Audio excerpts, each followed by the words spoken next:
저는 또 교회에서 허락해 주셔서 2주간 또 휴가를 잘 보내고 왔습니다. 제 2의 고향 같은 이제 뉴욕, 뉴저지, 제가 여기 오기 전까지 한 18년 동안을 지낸 곳인데요. 또 제 고향 교회에 가서 또 말씀을 나눌 수 있는 기회가 있었고, 또 그때 제가 처음 그 교회에서 맡았던 이제 주일학교 아이가 이제 1학년 아이였는데 벌써 20대 중반이 되어서 아저씨가 되고 애도 갖고 있는 것들, 이렇게 이런 상황들을 보면서 참 시간이 이렇게 또 지났구나라는 생각들도 하고 또 돌아왔습니다. 또 감사한 것은 그곳에서 많은 분들이 또 부족한 저를 위해서 또 보이지 않는 침례교회 여러분을 위해서 기도하고 계시는 것을 또 듣게 되고 또 감사한 마음으로 돌아올 수 있었습니다. 또 신기한 거는 제가 알고 지내던 분이신데 그 누나 그분 입에서 명주 누나 얘기를 하시더라고요. 장명주 권사님을. 그래서 명주 누나? 아이다오에 아는 분이 있는데 명주 누나래요. 근데 그게 네, 상호 장로님이. 그래서 참 그분은 제가 처음 그쪽 교회에서도 함께 지낼 때 있던 분인데 또 그렇게 연결이 돼서 되게 좀 신기했던 또 일들이 있었습니다. 만나는 사람마다 늘 아이다오가 어디예요? 뭐 있어요? 한인들은 있어요. 그래서 다닐 때마다 아이다오 그리고 보이지 않는 침례교회를 홍보하느라고 늘 똑같은 이야기들만 하고 왔습니다. 근데 참 감사한 거는 저를 보는 모든 분들이 얼굴이 좋아졌대요. 그래서 거기 참 좋은가 봐요. 그래서 함께 신앙생활하는 여러분들 덕분에 저도 모르게 참 좋은 삶을 지냈고 또 그런 것들이 다른 분들에게 또 전해지는, 또 저도 깨닫는 시간이 되었습니다. 감사합니다. 오늘 말씀을 나눌 텐데요. 특별히 디모데후서 3장 16절 17절 말씀이 있습니다. 모든 성경은 하나님의 감동으로 된 것으로 교훈과 책망과 바르게 함과 의로 교육하기에 유익하니 이는 하나님의 사람으로 온전하게 하며 모든 선한 일을 행할 능력을 갖추게 하려 함이라. 오늘 또 이 하나님 말씀을 의지하며 여러분에게 말씀을 나누려고 합니다. 오늘 하나님의 말씀이 여러분의 삶 가운데 정말 유익했으면 좋겠습니다. 그리고 여러분이 지난 날보다 이 말씀을 통해서 오늘 조금 더 온전해져서 여러분의 삶에 여러분이 선한 일들을 감당할 수 있고 그 선한 일을 통해서 그 삶의 기쁨과 보람을 경험하게 되시기를 소망하는 마음으로 말씀을 나눕니다. 오늘 우리가 함께 읽은 디모데 전서는요, 사도 바울이 디모데에게 자신의 영적인 아들인 그 사랑하는 젊은 목회자에게 그가 맡고 있는 사명을 잘 감당할 수 있도록 지도하기 위해서 이 서신을 쓴 내용입니다. 오늘 본문의 내용에서는 이 바울이 디모데에게 앞으로 일어날 일에 대해서 얘기하는데요, 그 일이 성령이 밝히 말씀하시기를 이라는 구절로서 후에 그 일이 일어나는데 그게 어쩌면 일어날 것이다 라는 것이 아니라 분명히 일어날 것이다, 이 일은 반드시 일어날 것이다 라는 것을 이야기하기 위해서 이 성령님께서 자신에게 말씀하셨다, 특별히 밝히 아주 확실하게 분명하게 말씀하셨다는 것으로 그 이야기를 시작하고 있습니다. 그리고 그 확실하게 일어날 일에 대해서 올바르게 대처할 수 있는 방법들을 가르쳐 주시기 위한 내용이 오늘 본문 말씀입니다. 바울이 본문 가운데 이야기하는 것이 무엇이냐면요, 그 일어날 확실한 일은 후일에 거짓된 가르침을 통해서 그리스도인들이 배교하는 일이 일어날 것이다. 그러니까 교회에 거짓을 가르치는 자들이 나타나서 신앙생활을 하고 있는 사람들이 그들의 가르침을 듣고 그 전에 가지고 있던 믿음, 그 믿음을 저버리고 교회를, 신앙 공동체를 떠나는 일이 일어날 것이다. 혹시나가 아니라 반드시 일어날 것이다. 분명히 그러한 일들이 일어날 것이다 라고 이야기합니다. 바울이 이야기하는 그 후일에 일어날 일, 지금 바울로부터 서신을 받는 이것이 단순히 후일이라는 것이 멀리 일어난 일, 성경에서 자주 얘기하는 그 마지막 날에가 아니라 본문을 읽다 보면 그 후일이 그때 당시 바울의 편지를 받는 디모데와 에베소 교회의 상황 가운데 그 일이 일어나고 있음을 우리는 알 수 있습니다. 그래서 바울은 그가 얘기하는 후일은 아주 먼 뒤의 훗날이 얘기가 아니라 지금 이 시간에도 일어나고 있다는 얘기예요. 다른 신약 저자들의 글들을 보면요, 그들 역시 마지막 때를 살고 있다고 믿는 그 믿음으로 하나님의 말씀을 기록하는 부분들이 곳곳에 나타나게 됩니다. 그래서 우리가 성경에 이야기하는 말세, 후일, 그 끝날은 어떤 바로 우리가 생각했던 예수님이 오시고 전쟁이 일어나고 알지 못하면 새하늘과 새 땅 일어나는 그때를 얘기하는 것이 아니라 예수님이 이미 이 땅에 오신 그 초림과 다시 오신다는 재림의 약속, 그 중간 사이, 그러니까 지금 우리가 살고 있는 이 시대를 말세라고 이야기하고 있습니다. 요즘 우리가 세대의 이상한 일들, 어지러운 일들을 보면서 말세다 얘기하잖아요.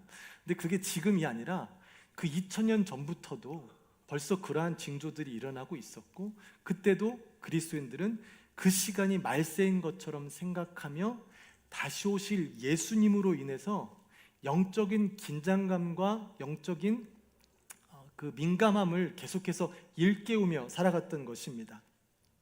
그러니 바울이 경고하고 있는 후일에 일어날 일, 그 일은 디모데와 그 편지를 받는 에베소 교회에만 일어나는 것이 아니라 지금 후일을 살고 있는, 말세를 살아가고 있는 우리들에게도 전해지는 하나님의 말씀이죠.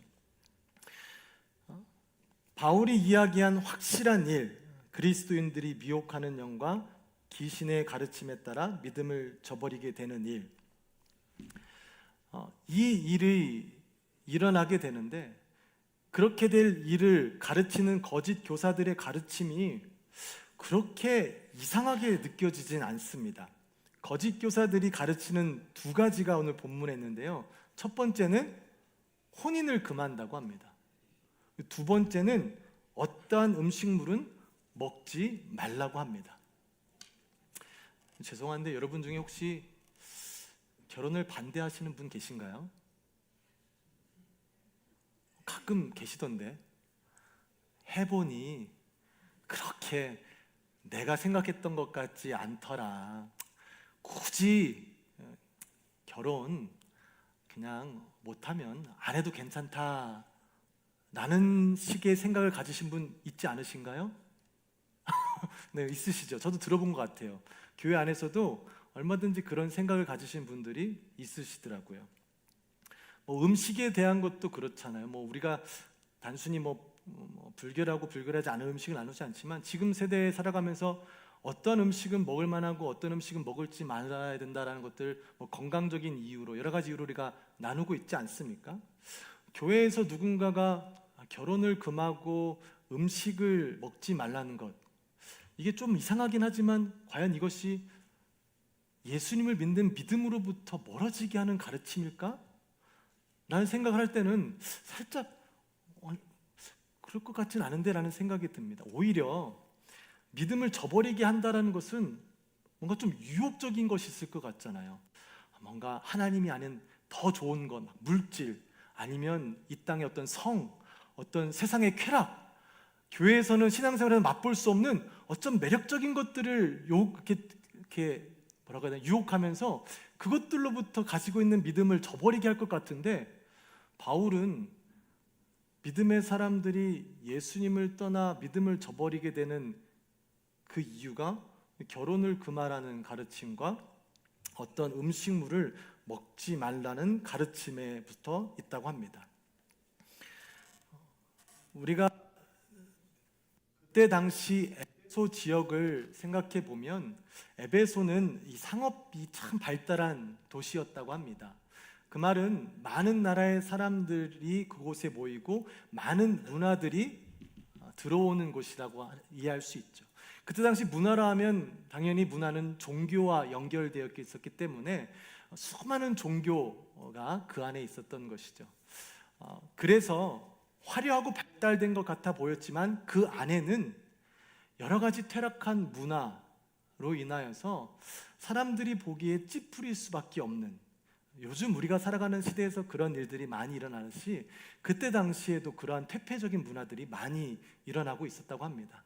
그러니 그리스도인들로서는 그러한 문화들을 가까이 보면 성적인 것이 아니면 또 물질적인 것이 또한 다른 여러 가지 것들이 불결하다고 생각할 수밖에 없는 사고들이 있었을 수도 있습니다. 그렇다고 한다면 성과 연결된 결혼을 금하는 것, 음식을 구별해서 먹는 것, 이게 왜 그렇게 나쁜 가르침일까? 라는 의문이 들 수 있습니다. 근데 거짓 교사들의 금욕적인 가르침을 조금 더 자세히 보면요, 그 가르침은 쾌락을 악으로 여기며 경멸했던 사고가 물질 세계를 경멸했던 영지주의와 만나게 되면서 시작된 운동입니다. 이 영지주의는 이 신약 시대 때부터 지금까지도 끊임없이 그리스도인들을 괴롭히는 가르침이에요. 간단하게 얘기하면 영과 육이 아주 다르다라는 것인데요. 우리는 영으로서 영의 지식으로 구원을 받고, 그래서 영은 선하고 육은 악하다라고 이야기하는 것이에요. 그래서 육으로 하는 모든 것들은 악하기 때문에 그것을 금욕해야 된다는 겁니다.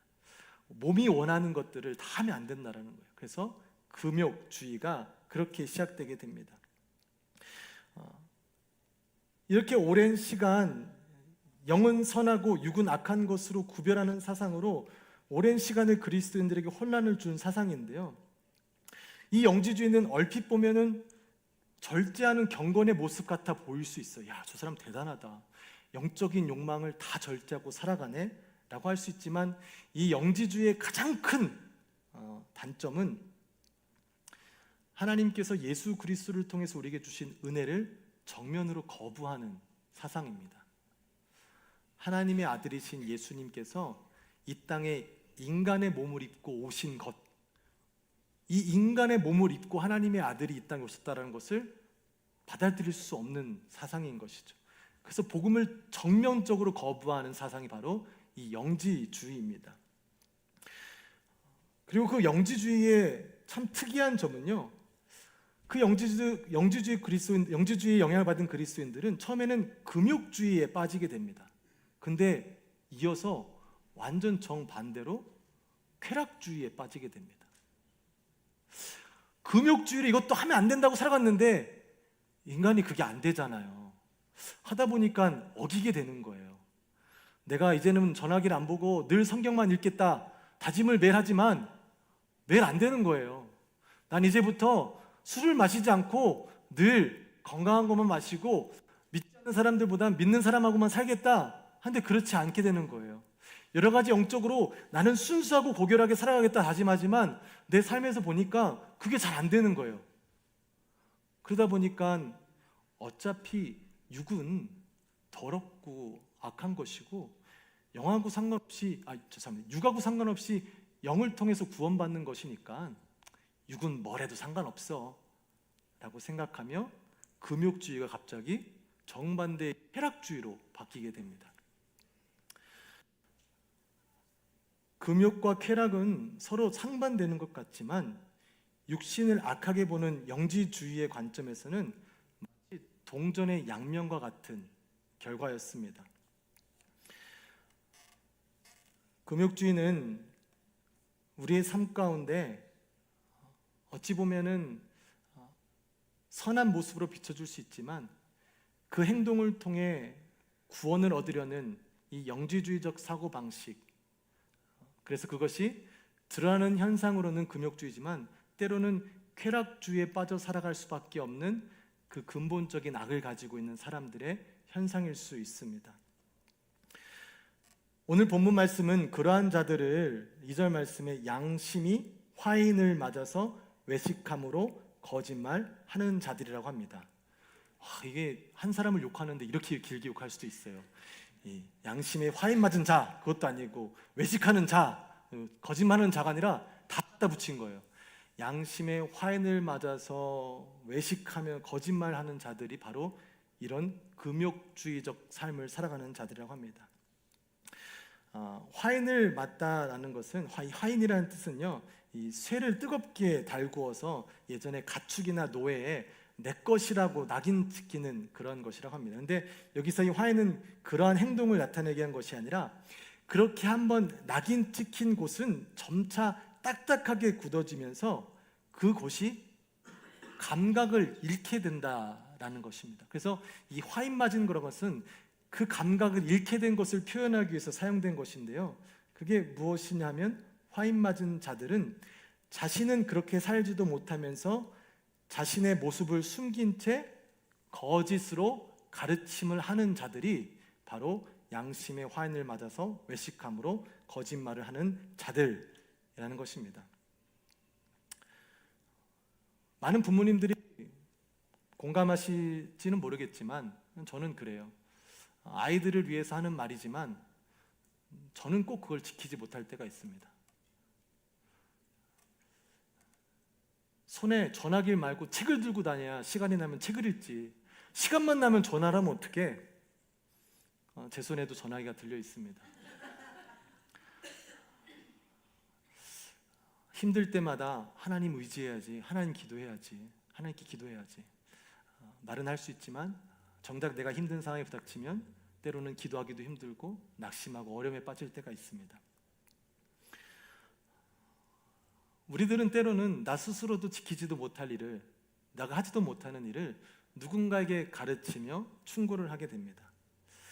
목회자가 참 위험한 자들인 것 같습니다. 말씀을 나에게 적용하기보다는 가르치는 일에 상대적으로 너무나 많은 시간을 쓰게 됩니다. 그리고 사람들은 그 말씀을 살아가는 그 모습으로 사람을 평가하는 것이, 목회자를 평가하는 것이 아니라 내 입술로 나오는 말씀을 듣고 그 목회자를 평가하게 됩니다. 그러니 목회자는 너무나 많은 시간, 너무나 쉽게 양심의 화인을 맞을 수 있는 일들이, 그 기회들이 많이 있습니다. 중직자들은 어떻습니까?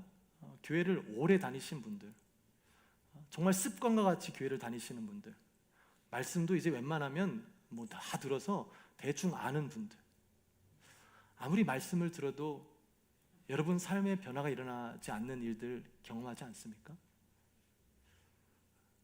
교회를 오래 다닌 사람들 또한 양심에 화인 맞을 수 있는 가능성이 굉장히 많이 있습니다. 이들의 특징은 하나님의 말씀은 살아있고 능력이 있다라고 선포하지만 마음은, 양심은 마비되어서 정작 그 말씀이 내 삶을 움직이도록 내버려두지 않습니다. 또한 우리 한국 교회 그리스도인들의 어려움이 있죠. 우리들은 예전에부터 금욕주의적 가르침을 받으며 신앙생활을 했습니다. 물론 지금은 그렇게 가르치지 않지만 많은 사람들이 그런 금욕주의적 가르침을 통해 은혜를 받고 신앙생활하며 그 후대를 가르치게 되죠. 저희 때도 항상 중고등부 수련회가 끝나면 이 앞에 CD가 되게 수북히 쌓였어요.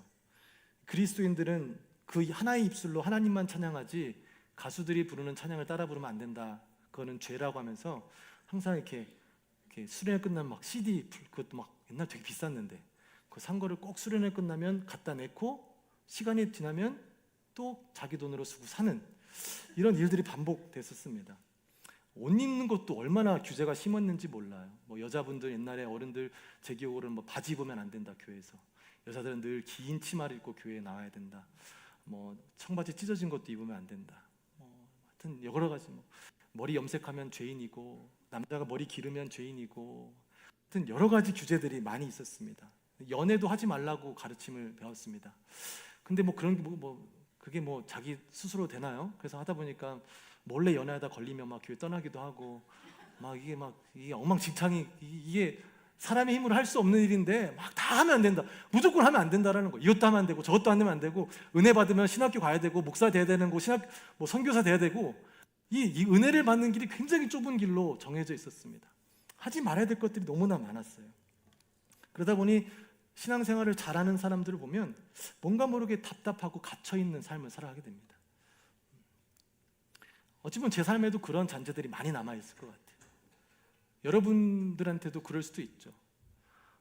나도 모르게 그런 억압된 것들로 인해서 자유롭지 못한 사고들로 나를 판단하고 남들을 판단하는 일들이 우리에게는 얼마든지 있을 수 있습니다. 그런데 오늘 말씀에 바울이 그럴 것이 없대요. 모든 것이 선함에 감사함으로 받으면 버릴 것이 없다. 다 될 것이다. 오늘 이 말씀이 이 금욕주의적 가르침으로 신앙생활 가운데 억눌리고 이 자유롭지 못한 마음을 가지고 있는 분들에게 이 해방의 선포가 되어지기를 소망합니다. 그리고 잘못된 신앙관으로 교회를 답답하게 보는 시선, 그 시선에 변화가 일어나기를 소망합니다. 바울이 이야기한 이 모든 것이 선함에라는 이 구절에서 선하다라는 단어는요, 원어적 의미로 훌륭하거나 아름다운 것을 지칭합니다. 모든 것이 훌륭하고 아름답다라는 표현은 어디의 말씀과 유사하냐면요, 하나님께서 창조 시에 창조하시고 창조물을 보시며 하나님이 보시기에 좋았더라, 심히 보기 좋았더라 라는 이 하나님의 표현과 유사한 내용입니다.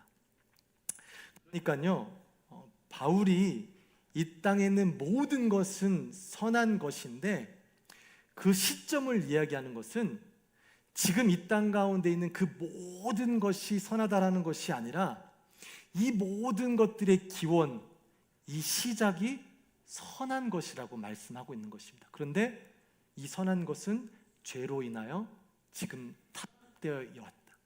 그러니 그냥 지금의 모든 것들이 선하니까 다 받아들이는 것이 아니라 바울의 시점은 그 모든 것들의 기원, 하나님이 창조하실 때 심히 보기 좋았더라 라는 그 하나님의 창조 원리를 회복하여 그것들을 믿음으로 감사에 여기며 받아들이는 것이 우리에게 해주시는 하나님의 말씀이라는 것입니다. 지금 있는 모든 것을 받아들이는 것이 아니라 이 모든 것들은 하나님으로부터 온 것이기 때문에 그것을 주신 하나님의 목적과 뜻을 깨달아서 그것의 재창조의 역사를 경험하고, 아니 재창조의 역사에 동참함으로 하나님이 주신 것을 누리라라고 말씀하시는 것입니다. 좀 억울하고 좀 답답한 분이 있으시겠죠. 아깝다. 마음대로 놀고 마음대로 술 마시고 내 마음대로 살면서도 신앙생활 할 수 있을 텐데 그 말이 아니었구나 라고 생각하시는 분이 있을 수도 있습니다. 바울은 우리에게 주신 이 모든 것들의 근원은 하나님이심을 우리에게 다시 한번 일깨워주고 있는 것입니다. 근데 그 모든 것들이 지금 온전하지 않다라고 이야기하는 것이, 어떤 물체, 창조물, 심지어는 나 자신조차도 죄로 인해 타락한 존재임을 다시 한번 깨닫게 하는 것입니다. 결국 이 땅 가운데 그리스도인들에게 주어진 사명은 우리가 좋은 것만 취하고 나쁜 것은 버리는 것이 아니라 우리에게 주어진 모든 것이 하나님으로부터 온 것임을 고백하며 그 모든 것의 원리, 그것을 허락하신 하나님의 뜻을 우리가 기억하고 발견하여 뜻을 다시금 새 창조로 만들어내는 것이 우리에게 주어진 사역이라는 것입니다. 우리는 세상에서 하나님께서 허락하신 것인데 인간의 마음대로 사용하여서 그것들이 너무나 추악한 모습으로 비춰지는 그런 것을 보지 않습니까? 동성연애자들이 이야기하죠. 원래 이런 거 어때? 이것도 하나님이 주신 건데 라고 하며 타락되고 꼬여지고 퇴폐된 자신들의 모습을 하나님이 주신 것이라 여기며 그것이 맞다라고 주장을 하는 것이죠. 근데 그들만의 잘못이 아니죠.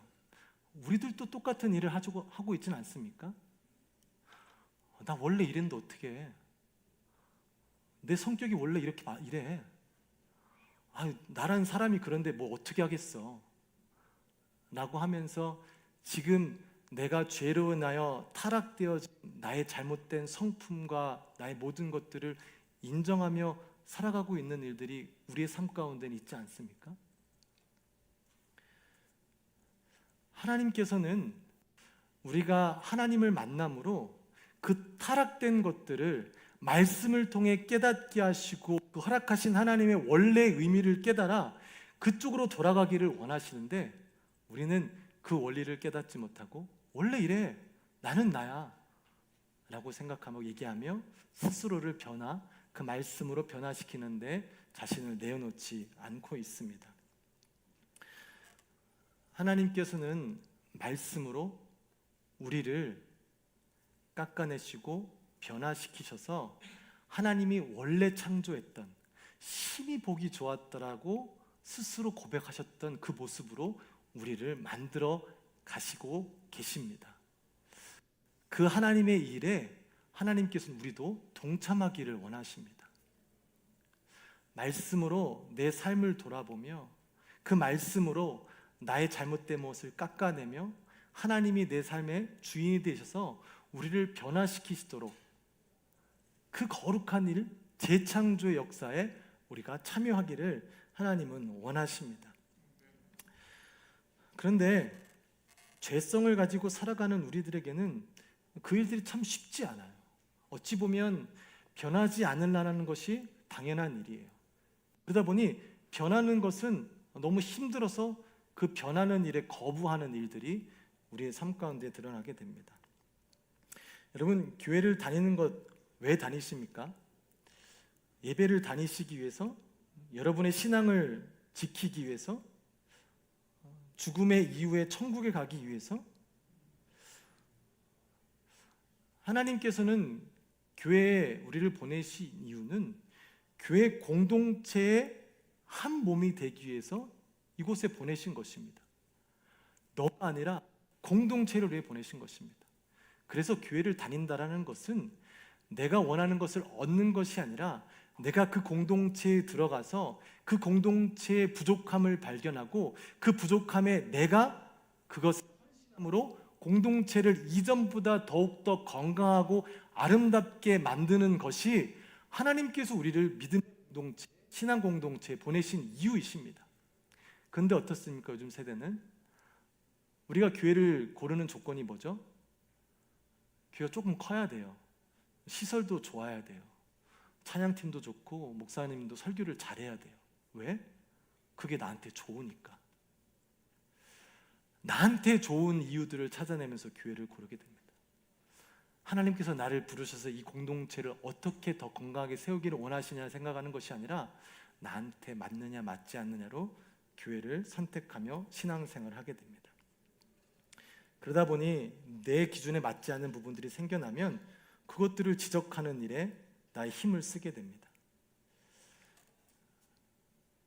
하나님께서 우리들을 하나님의 교회 믿음의 공동체로 부르신 이유는 부족함을 채우는 일로 자신 또한 믿음의 공동체의 일부가 되도록 우리를 이 공동체로 부르신 것이고, 그것이 하나님께서 교회를 세우신 중요한 목적입니다. 여러분 또한 교회를 다니면서 같은 교인들과 가까워지고 마음 나누는 것이 두렵진 않습니까? 조금 두렵죠. 마음 활짝 열었다가 나만 상처받고 또 나만 실망하고 그럴까 봐 이 거리를 두는 일들이 너무나 당연하고 익숙한 일이죠. 하나님께서는 믿음의 사람들이 함께 마음을 열고 서로의 아픔을 나누고 그 아픔을 위로하며 서로에게 위로하고 격려하고 힘이 되라고 우리들을 하나로 묶어주셨는데, 우리는 그 일이 나를 아프게 하니까 그 일을 거부하게 됩니다. 내가 조금 마음 열면 상처받는 것은 나니까 나를 보호하기 위해서 자꾸만 그 길을 걸어가지 않습니다. 저도 그렇더라고요. 저도 어느 순간부터 어느 정도의 거리를 두는 게 익숙해지는 거예요. 조금 더 가가면 아플 것 같으니까 그를 위한 것이 아니라 나를 위해서 거부하는 자기 중심적인 생각으로 교제를 하는 일들이 일어나게 됩니다. 하나님의 공동체와 하나님께서 묶어두신 이 신앙인들의 원래 목적을 거부하는 일들이죠. 자신을 희생하는 일은 참 싫어하는 시대입니다. 자신이 변화되긴 싫습니다. 다른 사람이 희생하게 되고 다른 사람이 변화되어야 되는 게 당연한 것 같은 사고로 우리는 사람들을 대하고 있습니다. 그러나 하나님께서는 자신을 희생하며 자신의 속한 공동체의 부족함을 채우고 그 공동체의 일부가 되며 때로는 자신이 아플 것을 알매도 불구하고 그 관계 가운데 들어가 상대방을 살리는 그런 공동체를 하나님께서는 축복하시고 그 공동체 안에 있는 믿음의 사람들이 하나님이 허락하시는 은혜를 경험하게 해주십니다.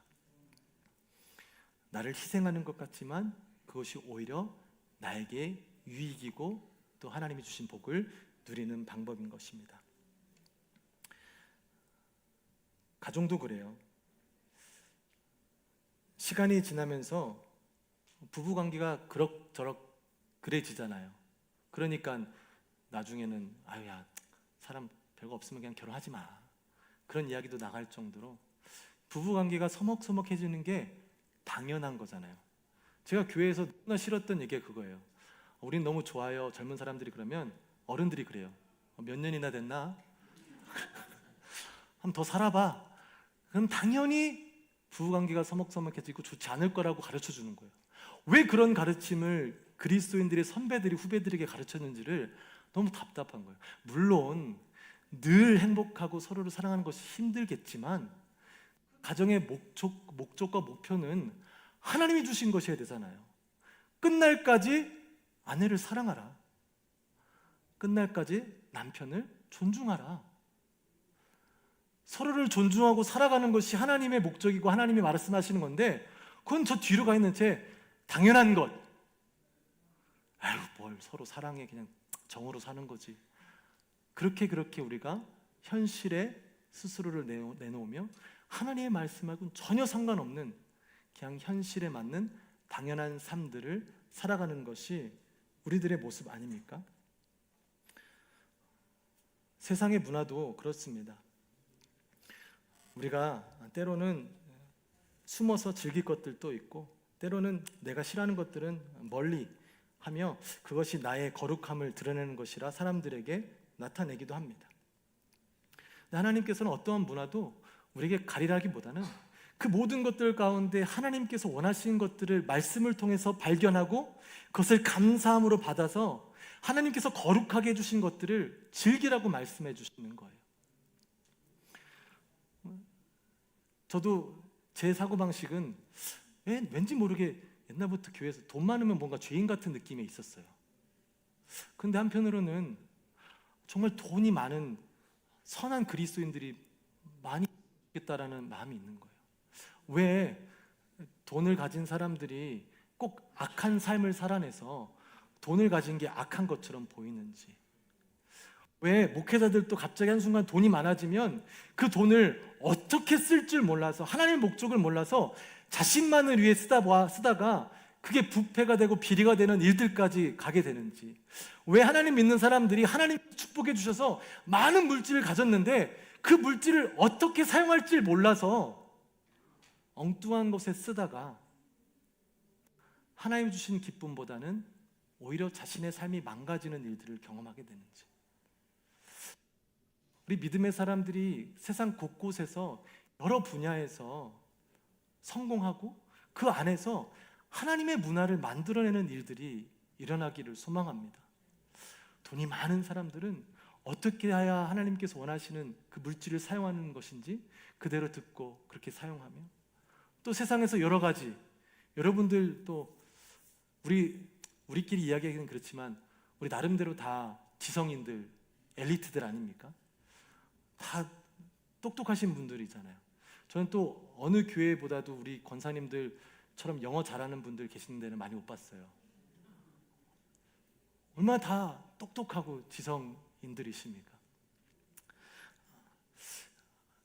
그렇게 하나님이 주신 우리의 삶 가운데 허락하신 그 환경 가운데 이것이 다 하나님께로부터 왔다면 이것을 통해 하나님께서 무엇을 하기를 원하셔서 이거를 주신 것인지 고민하고 기도하며 하나님의 말씀으로 그 진리를 깨닫고 그 깨달았을 때 감사함으로 기도하며 그 모든 것들이 거룩해짐을 경험함으로 여러분을 통해서 여러분의 가정과 여러분의 삶의 일터와 교회가 거룩해지는 일들이 일어나게 되기를 간절히 소망합니다.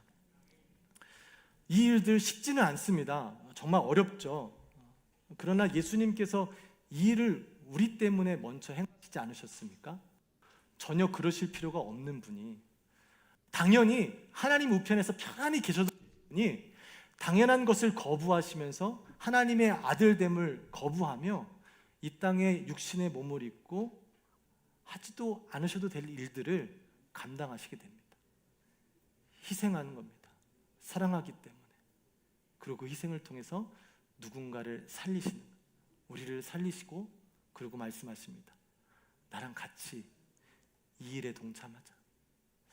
혼자는 힘들지만 내가 너와 함께 있을 테니 나와 함께 이 일을 감당하자라고 우리를 부르십니다. 이 예수 그리스도의 헌신, 은혜, 부르심, 이것을 깨달은 자 바울은 하나님이 허락하신 모든 것이 거룩함을 깨닫고 감사하며 그는 자신이 겪는 고통까지도 유익하다라고 고백을 합니다. 하나님이 주신 고통까지도 나에게 있어서는 너무 유익해요. 그래서 그는 그리스도인들에게 고난 중에 오히려 기뻐하라 라고 이야기하고 있습니다. 세상적인 원리로는 고난이 어떻게 기쁨이 되겠습니까? 세상적인 원리로는 당연한 것을 물리치고 이 힘든 일을 하는 것이 뭐가 복이겠습니까? 근데 여러분, 우리가 지금 아까도 말씀드렸지만 세상적인 원리로 나아가는 이 세상의 환경이 그렇게 좋지 않음을 우리가 확인하고 있지 않습니까? 돈을 추구하는 사람들이 그 돈으로 얼마나 끔찍한 일을 일으키고 있으며, 성을 추구하는 사람들이 그 성을 잘못된 방식으로 사용하다 보니 이 땅 가운데 너무나도 끔찍한 일들이 일어나고 있지 않습니까? 하나님이 허락하신 것인데 하나님의 방법을 깨닫지 못하고 자신의 욕구대로 살아가는 사람들의 끝이 어떤지를 우리가 간접적으로 보고 있지 않습니까? 하나님은 그거를 보고 깨닫게 하시며 우리에게 허락하신 그 소중한 것들을, 하나님의 원리를 깨닫고 그것들을 회복하는 일에 우리의 삶을 사용하라고 하십니다. 그것이 하나님께서 우리에게 허락하신 축복이시기 때문입니다. 저와 여러분의 가정이 참 행복했으면 좋겠습니다. 이것도 얘기하는 게 그렇지만 저희가 벌써 저와 제 와이프가 만난 지가 이제 20년이 됐어요. 비웃음을 당하는 네, 어른들에게 보면 아무것도 아니죠. 제가 휴가 기간이 결혼한 지 16년 차였는데 아무것도 하지 않았습니다. 그냥 지나갔어요. 근데 마음 가운데 이 말씀을 준비하면서 잘못했다. 크게 성대하게 애니버서리를 했어야 되는데 그것을 통해서 하나님께서 이 사람과 나를 맺어주신 그 하나님의 뜻을 다시 한번 생각하고 그 시간을 통해서 하나님께서 우리 가정을 왜 지금까지 인도하셨고 무엇을 원하시는지 생각할 수 있는 그런 기념의 날로 했어야 되는데 그저 인간적으로 결혼을 사는데 이게 중요해, 단순히 인간적인 생각으로 그것들을 지나갔던 것 같습니다. 여러분 생일, 지난번에도 말씀, 생일도 잘 챙겨 드시기를 바랍니다. 내가 내 것 서로 좀 챙겨주시면서 서로를 잘 챙기시기 바랍니다. 결혼 기념일도 좀 잘 챙기면 좋을 것 같아요.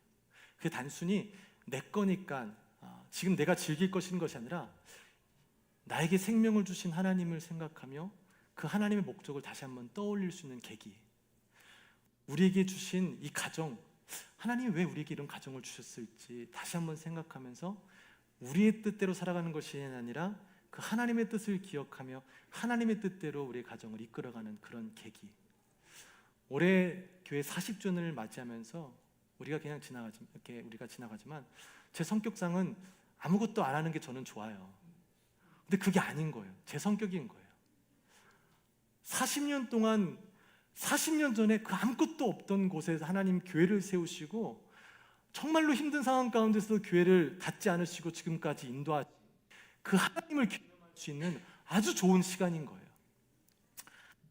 우리가 좋은 것, 우리가 즐거운 것, 우리를 높이기 위한 시간이 아니라 우리를 통해 하신 하나님을 기억하며 그 하나님을 찬양하는 그 시간이 올해의 40주년 그 시간이 되기를 원합니다.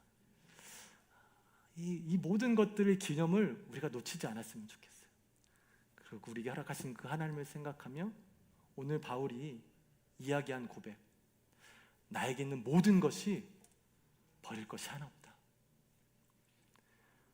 그 모든 것이 거룩하시고 선하신 하나님께서 나에게 허락하신 선한 것이다 라는 것을 깨닫고 고백하는 그 은혜가 저와 여러분 가운데 있게 되기를 주님의 이름으로 축복합니다.